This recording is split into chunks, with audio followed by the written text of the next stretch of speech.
Guys हामीले exercise गरेर त्यहाँबाट टक्क एउटा पोज देखाएर हामी हिँड्यौँ है त। यो साथी सबै एक्सर्साइज गरियो त्यो अगाडिको भिडियोमा हेर्नु होला। अब त्यहाँ हामी यहाँबाट बिदाई लिएर गयौँ।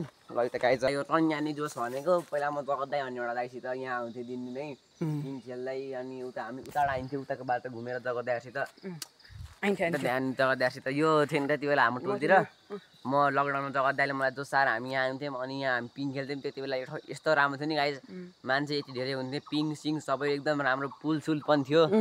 हो यहाँ देखा त हो यहाँ त्यहाँबाट पुल थियो अन्त गाइज अनि माथि एउटा ठुलो पुल थियो लगभग 1 करोड लाएर बनाएको पुल अरे 1 करोड त गएको होला त्यही पनि त्यो बनाएको पुल पनि बाढीले लयो त्यहाँ केही पनि छैन अहिले यो पिङ पनि भएको थियो हामी यहाँ कति खेल्थ्यौँ नि त यार। ओहो सम्झनामै बाँचिरहने हो त्यस्तै हो।